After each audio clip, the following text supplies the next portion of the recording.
Okay sir. హల్లెలూయా. దేవునికి స్తోత్రము. చేరి వచ్చినటువంటి మీ అందరికీ కూడా నా యొక్క శుభాభివందనములు నేను తెలియపరుస్తూ ఉంటున్నాను. అయితే మనం యొక్క సమయంలో మనము దేవుని యొక్క వాక్యాన్ని మనము ధ్యానించుకుందామండి. అయితే అపోస్తలుడైనటువంటి పౌలు తిమోతికి రాసినటువంటి 2వ పత్రిక 2వ అధ్యాయము 22వ వచనం మనం చదువుకుందాం. అపోస్తలుడైనటువంటి పౌలు తిమోతికి రాసిన 2వ పత్రిక 2వ అధ్యాయము 22వ వచనం మనం చదువుకుందామండి. నీవు యవ్వనేచ్ఛల నుండి పారిపొమ్ము, పవిత్ర హృదయులై ప్రభువునకు ప్రార్థన చేయి వారితో కూడా నీతిని, విశ్వాసమును, ప్రేమను, సమాధానమును వెంటాడుము. అయితే యొక్క వాక్యం నిమిత్తమై మనం యొక్క సమయంలో ప్రార్థించుకుందామండి. ప్రార్థించుకుని మనము వాక్య భాగంలోనికి మనం వెళ్దాం. ఆకాశమందు ఆసీనుడైన ప్రభువా యేసయ్య, మీ ఘనమైనటువంటి నామానికి స్తోత్రాలు, వేలాది వందనములు మీకు మేము చెల్లిస్తుంటున్నాము తండ్రి. అయా ప్రభువా, ఇంతవరకు పాటల ద్వారా స్తుతించాం, మహింపరిచాం, ఆరాధించాము తండ్రి. ప్రభువా, ఈ యొక్క సమయంలో చదవబడి ఉన్నటువంటి యొక్క లేఖనాన్ని మేము ధ్యానించుకుంటుండగా మీరు మాకు సహాయము చేయండి దేవా. మీ కృప దయచేయమని వేడుకుంటున్నాము దేవా. అయా దేవ తండ్రి ప్రభువా, మీ యొక్క వాక్యము లేనిదే అయా మేము జీవించలేము, మేము బ్రతుకలేము తండ్రి ప్రభువా. మీ యొక్క జీవము గల మాటల చేత యొక్క సమయములో తండ్రి ప్రభువా అయా బిడ్డలందరినీ మీరే దర్శించమని, అయా వినిచినటువంటి వారందరికీ తండ్రి ప్రభువా ఆత్మీయాహారం తండ్రి యొక్క సమయములో అయా మీరే విరిచి వడ్డించమని, అయా తండ్రి మీ దాసుని మీ సిలువ చాటున మరుగుపరచమని దేవా మీ సన్నిధానమందు వేడుకొంచుంటున్నాము దేవా. సాతాను కార్యములు, సాతాను ఆలోచనలు తండ్రి ప్రభువా మీరే దూరపరచండి తండ్రి ప్రభువా. అయా దేవ తండ్రి మీరే ఆదరించండి, ఓదార్చండి తండ్రి ప్రభువా. అయా గద్దించమని మీరే హెచ్చరిక చేయమని అయా మీ సన్నిధానమందు తండ్రి అయా వేడుకొంచుచున్నాము దేవ తండ్రి ప్రభువా.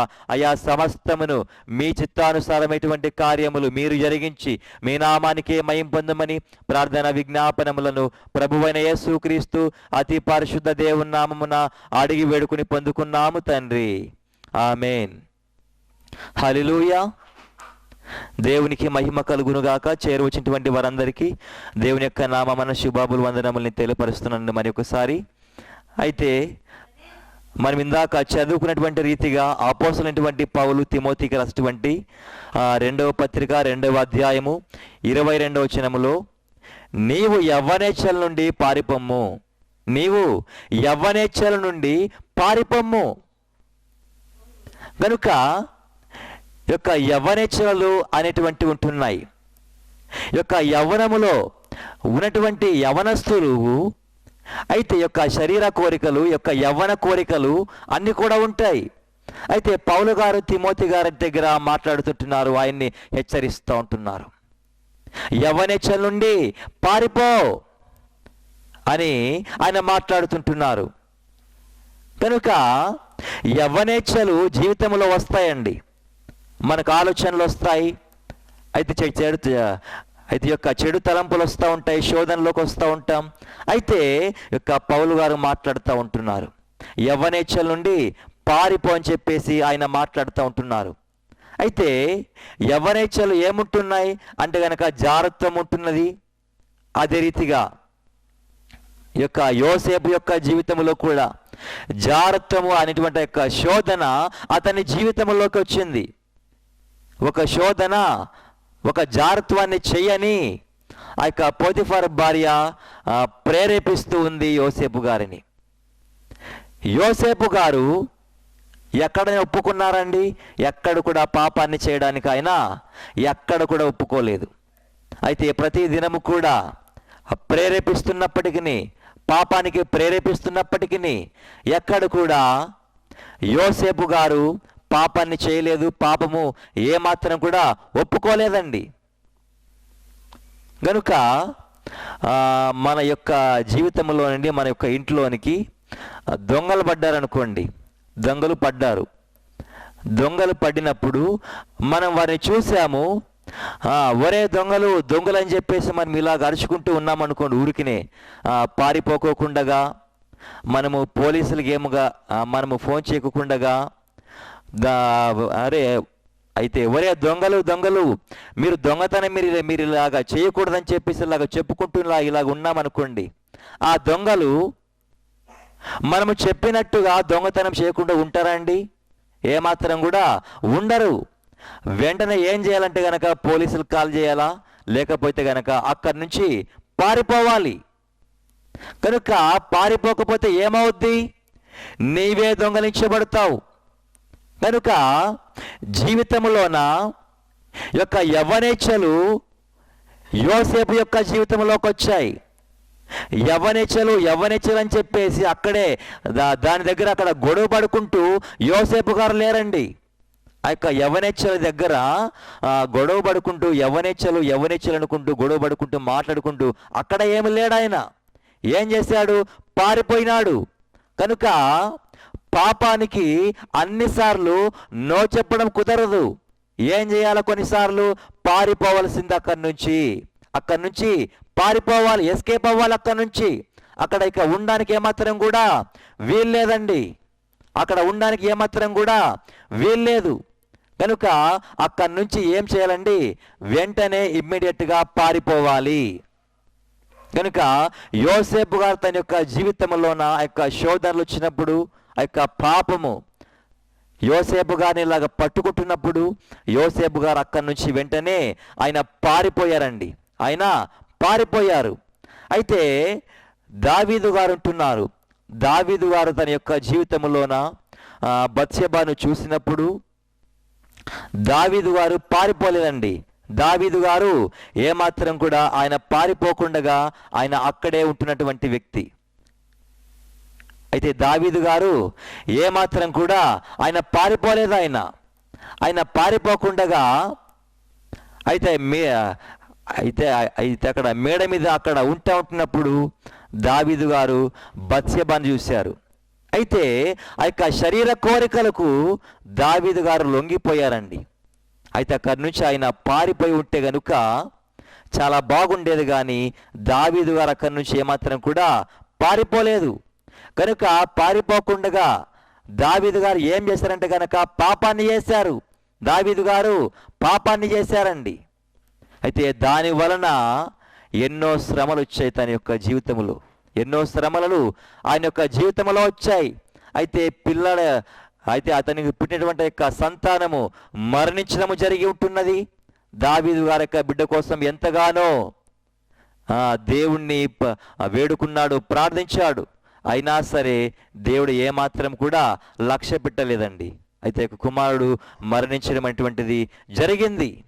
గనుక దావీదు కుమారులు మరణించారండి అతడు చేసినటువంటి పాపానికి కారణముగా. అయితే అతని కుటుంబంలో సమస్యలు వచ్చి ఉంటున్నాయి.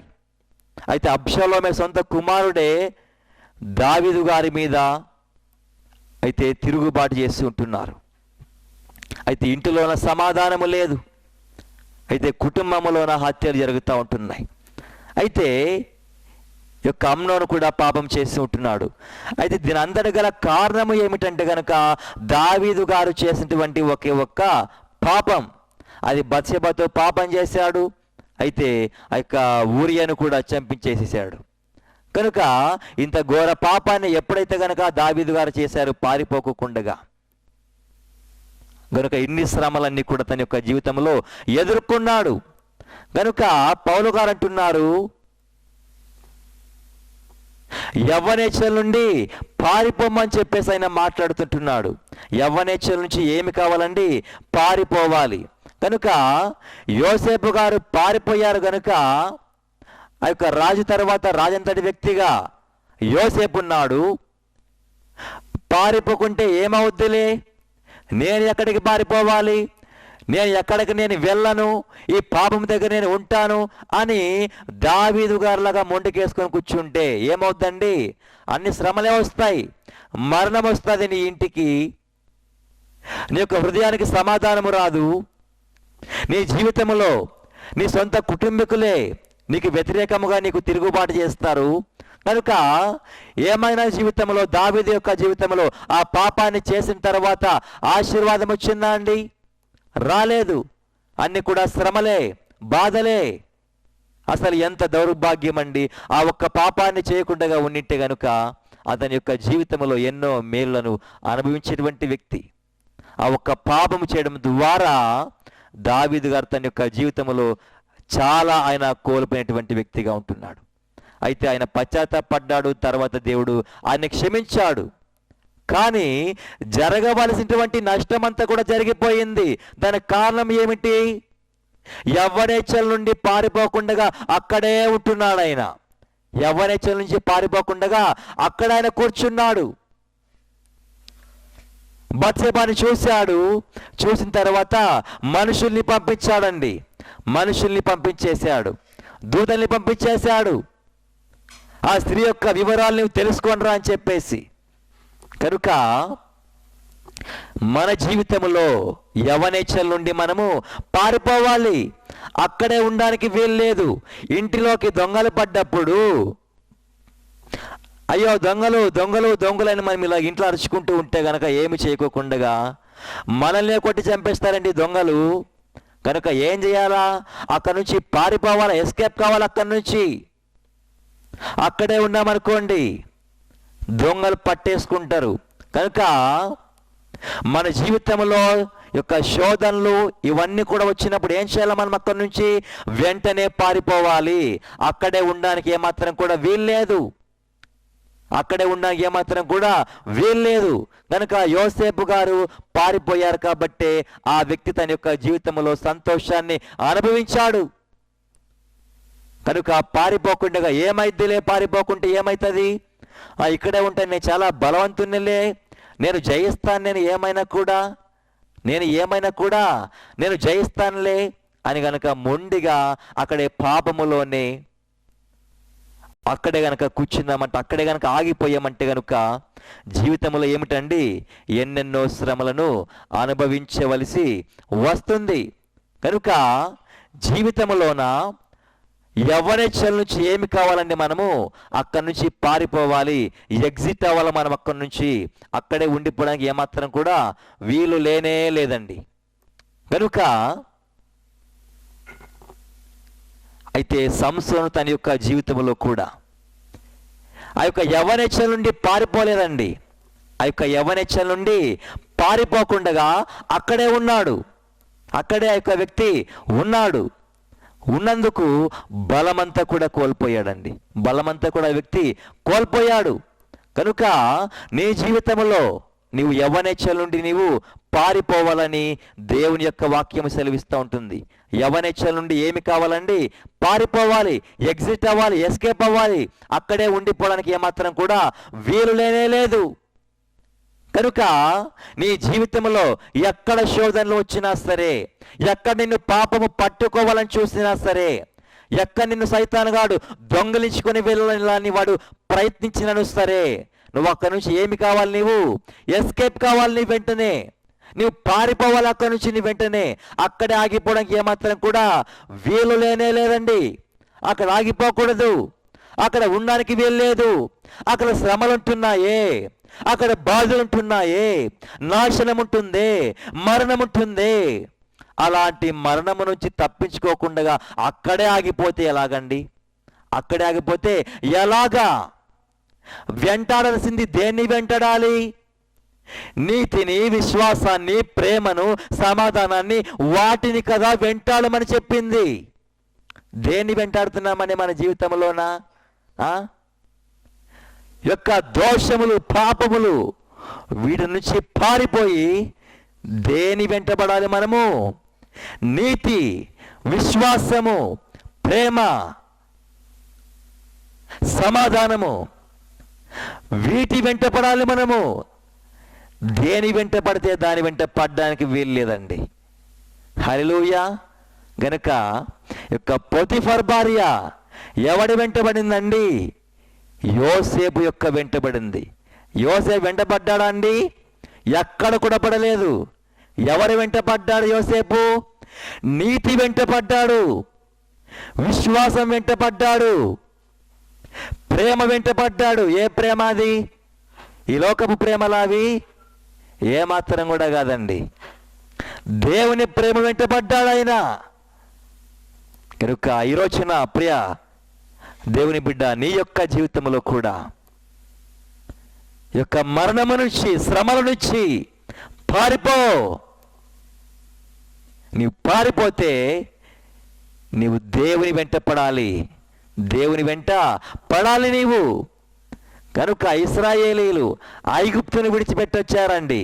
ఇశ్రాయేలీలు ఐగుప్తుని విడిచిపెట్టొచ్చారు. వారు లేదు మేము విడిచిపెట్టము, ఇక్కడే ఉంటాము, మాకు నీ మీద విశ్వాసం లేదు, ఓ దేవా, ఓ ప్రభువా, నీ మీద మాకు విశ్వాసం లేదు, నీవు మాకు ఏమైనా ఇస్తావన్నటువంటి విశ్వాసం మాకు లేదు, మాకు శ్రమల నుంచి విడుదల ఇస్తావన్న నమ్మకం మాకు లేదు, నీ వెంట వస్తే మేము మరణిస్తామేమో, మేము చనిపోతామేమో, శ్రమల పాలవుతామేమో, మేము నీ వెంట రాము, మేము విశ్వాసం వెంట మేము పడము అంటే గనక ఐగుప్తులో ఏముందండి? బానిసత్వం ఉంటుంది. ఐగుప్తులో ఏముందండి? ఐగుప్తులోనా బానిసత్వము కాదా ఉన్నది? శ్రమలు కాదా ఉన్నది? ఎంత కష్టమండి, ఎంత కష్టమండి. గనుక యవ్వనేచ్ఛల నుండి పారిపొమ్ము. ఓ తిమోతి, యవ్వనేచ్ఛల నుండి నీవు పారిపొమ్ము. నీవు వెంట పడాల్సినవి కొన్ని ఉంటున్నాయి, అవి ఇంకా మిగిలిపోయాయి. నీవు వాటి వెంట కదా నీవు పడాల్సింది. ఓ సంసోను, ఎవరి వెంట పడ్డావయ్యా నీవు? ఒక దెలీలా వెంట పడ్డావు. కనుక చూడండి ప్రేమైనటువంటి దేవుని వారలారా, మనలో ఎవరైనా సంసోనులు ఉంటున్నారా? మనలో ఎవరైనా దావీదు లాంటి తప్పు చేసినటువంటి దావీదులు ఉంటున్నారా? కనుక జ్ఞాపకం చేసుకోవాలి ప్రేమైనటువంటి దేవుని వారలారా, మన యొక్క జీవితంలో యొక్క పాపం నుంచి, యవ్వన కోరికల నుంచి, శరీర కోరికల నుంచి ఏమి కావాలంటే మనము పారిపోవాలి. మనము అక్కడి నుంచి ఎగ్జిట్ అవ్వాలి. మనము పారిపోయే దారి వెతుక్కోవాలి. పాపము చేయడానికి అవకాశాన్ని వెతుక్కోకూడదండి. పాపాన్ని చేయడానికి అవకాశాన్ని వెతుక్కోకూడదు. ఏం చేయాలి? అక్కడి నుంచి పారిపోవాలి. కనుక యవ్వనస్తులుగా ఉన్నటువంటి వారు ఎవరైనా సరే ఏమిటంట, అక్కడి నుంచి పారిపోవాలి, ఎగ్జిట్ అవ్వాలని దేవుని యొక్క వాక్యము సెలవిస్తూ ఉంటుంది. కనుక యొక్క కయీనుంటున్నాడు, ఏం చేశాడండి? ఆ పాపము నుంచి, ఆ దుష్ట ప్రేరేపణల నుంచి, ఆ యొక్క అసూయ నుంచి ఏమైనా పారిపోయినాడా? అస్సలు పారిపోలేదు. పారిపోకుండా ఏం చేశాడండి? సొంత తమ్ముణ్ణి చంపేసేశాడు. నేను కావలివాన్నా అంటున్నాడు పైగా. కనుక ఎంత దౌర్భాగ్యం అండి, ఎంత దిక్కుమాలినటువంటి సమాధానం అసలు అది. దేవుడికి తెలియదా? ఈ కయీను ఎవరిని మోసపుచ్చుదామని యవ్వనేచ్ఛల్లో మునిగిపోలేదా? కయీను యవ్వనేచ్ఛల్లో మునిగిపోయాడు. యవ్వనేచ్ఛలు అన్నప్పుడు జారత్వం మాత్రమేనా? యవ్వనేచ్ఛలు అన్నప్పుడు కోపము కూడా, అసూయ కూడా, దురాశ కూడా, ఇవన్నీ ఏంటి? యవ్వనేచ్ఛలే. ఆ కయీనుకు ఏమి చేస్తున్నాడో తెలియకపోయింది. క్షణకాలిక ఆవేశం, క్షణకాలిక కోపం, దేవుడు అంగీకరించలేదని బాధ, ఆ వేదన, దుఃఖము, దానిలో పడి ఏమి చేస్తున్నాడో బుద్ధి లేకుండా ప్రవర్తించేసాడండి కయీన్. కనుక ఈ రోజున నీవు కయీన్ లాగా ఉంటున్నావా? జాగ్రత్తగా ఉండాలి. మనము కయీనుగా ఉండకూడదు. కయీను ఎవడి సంబంధి? దుష్టుని సంబంధి, వాడు సైతాను సంబంధి. కనుక మనము కయీను సంబంధులంగా ఉండడానికి ఏమాత్రం కూడా వీలు లేదని దేవుని యొక్క వాక్యం మనకు సెలవిస్తూ ఉంటుంది ప్రేమైనటువంటి దేవుని వారలారా. కనుక ఆ యొక్క కయీను దుష్టుని సంబంధి, సైతాను సంబంధి. అయితే ఆ వ్యక్తి యవ్వనేచ్ఛల నుండి పారిపోలేదు, సైతాను గాడి నుంచి పారిపోలేదు. హవ్వ మోసపరచబడి అపరాధంలో పడింది. ఆ సైతాను గారి నుంచి పారిపోవాలి కదా, పారిపోలేదు. యవ్వనేచ్ఛల నుండి పారిపోవాలి కదా, పారిపోలేదు. ఎక్కడుంది ఆమె? అక్కడే నిలబడుకొని ఉంది. ఎక్కడా? ఓహో, ఈ యొక్క వృక్ష ఫలములు మేము తినేస్తే ఏమవుతాం? దేవతలమవుతాం. మా కనులు తెరవబడతాయి. మాకు దేవుడు ఏం చెప్పాడు? అబద్ధాన్ని చెప్పాడు మాకు. ఓ దేవా, ఓ యేసయ్యా, నువ్వు ఏం చెప్పావు మాకు? అబద్ధాన్ని చెప్పేశావు. ఏ అబద్ధం అది? ఆ వృక్ష పండ్లములు కనుక తింటే మరణిస్తావని చెప్పేవసయ్యా యేసయ్యా నువ్వు. ఆ పండ్లు తింటే దేవతలమైతాం యేసయ్యా మేము. ఆ పండ్లు తింటే ఏమవుతాం మేము? దేవతలమైతాం యేసయ్యా. యేసయ్యా, నీవు మా మీద దురాలోచన కలిగి ఉన్నావు యేసయ్యా అని యొక్క హవ్వ ఏం చేసిందండి? యొక్క పండ్లను తినింది వెళ్ళి. కనుక ఆదాము కూడా తిన్నాడు. కనుక దేవుడు ఏదైనా చెప్పాడు అంటే గనక, వాక్యం ఏదైనా బోధించింది అంటే గనక పారిపో అంటే పారిపోవాలంతే. అక్కడ ఉండాలి అంటే ఉండాలి, వెంబడించాలంటే వెంబడించాలి. అంతేగాని దేవుడు చెప్పిందే రాంగు, దేవుడు నాకు మోసం చేశాడు, దేవుడు నాకు చేయరాని కార్యం చేశాడు, దేవుడికి ఆలోచన లేదు, దేవుడికి బుద్ధి లేదు అన్నట్టుగా ఉండకూడదు. హవ్వ మాదిరిగా మనం ఎలాగుండాలండి?